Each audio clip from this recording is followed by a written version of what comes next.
उत्तर पूर्वी दिल्ली के नंद नगरी में 17 फरवरी 2026 को एक दर्दनाक घटना हुई जहां 35 वर्षीय मोहम्मद उमरुद्दीन को उस समय गोली मार दी गई जब वो अपने 15 वर्षीय बेटे तहजीम को भीड़ से बचाने पहुंचे थे।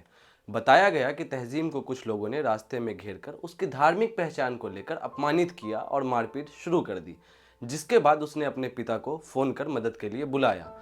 उमरुद्दीन तुरंत मौके पर पहुंचे, तभी कथित रूप से एक आरोपी ने पिस्तौल निकालकर उन पर गोली चला दी। गंभीर रूप से घायल उमरुद्दीन को गुरु तेग बहादुर हॉस्पिटल ले जाया गया, जहां डॉक्टरों ने उन्हें मृत घोषित कर दिया। परिवार का आरोप है कि यह मामला धार्मिक नफरत से प्रेरित था और सभी हमलावरों के खिलाफ सख्त कार्रवाई की मांग की गई।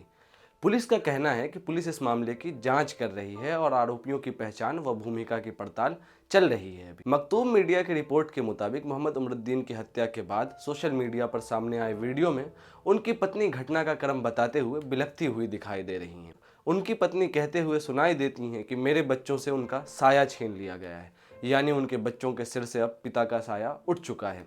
अगले दिन परिवार के रिश्तेदारों ने और स्थानीय निवासियों ने गुरु तेग बहादुर हॉस्पिटल के पास जीटीबी राउंड अबाउट पर इकट्ठा होकर आरोपियों के खिलाफ तत्काल गिरफ्तारी की मांग की। परिवार ने जिन लोगों पर आरोप लगाया है उनका नाम सोनू और सरदार बताया गया है। उमरुद्दीन की मां का भी गहरा दुख सुनिए। वो कहती हैं, जिसका मरा बेटा उसका दिल दुखता है, ना पुलिस का जाता है ना किसी जनता का।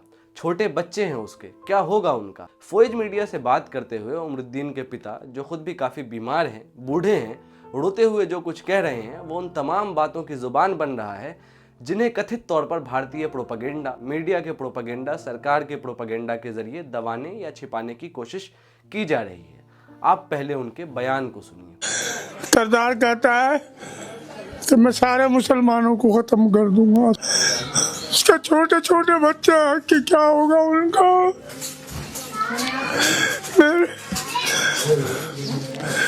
अब उनका कोई सहारा नहीं है, प्रशासन कोई हमारी तरफ को रुख नहीं करता।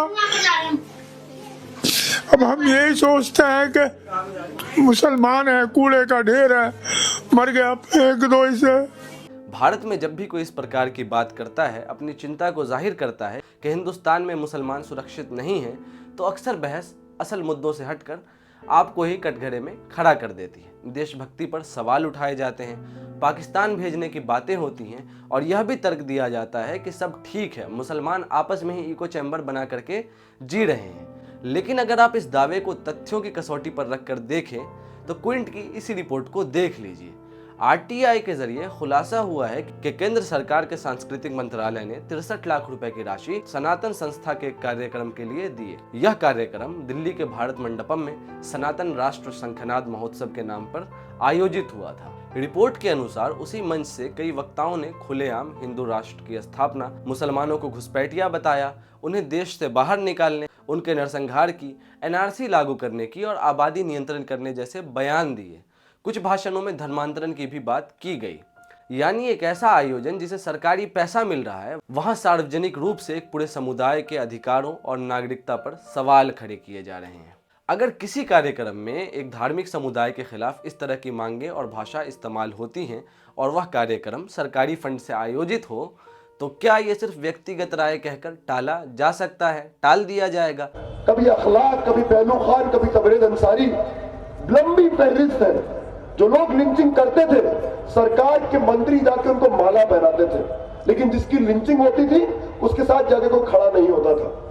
जिस देश में बांग्लादेश में हुए एंटी माइनॉरिटी हिंदुओं पर हमलों को लेकर लोग सड़कों पर उतर आए और ये कहते हुए दिखाई दिए कि बांग्लादेश में अल्पसंख्यक सुरक्षित नहीं है, उसी देश में उसी समय पर सड़कों पर बेगुनाह मुसलमानों को भी मारा जा रहा था, सिर्फ इसलिए क्योंकि बांग्लादेश में हिंदू अल्पसंख्यक सुरक्षित नहीं है। वही लोग बांग्लादेश की हिंसा के बाद भारतीय मुसलमानों के लिए गजा जैसा समाधान सुझा रहे थे, जबकि बांग्लादेश में प्रधानमंत्री से लेकर सांसद विधायक तक सबने खुलकर मजम्मत की थी।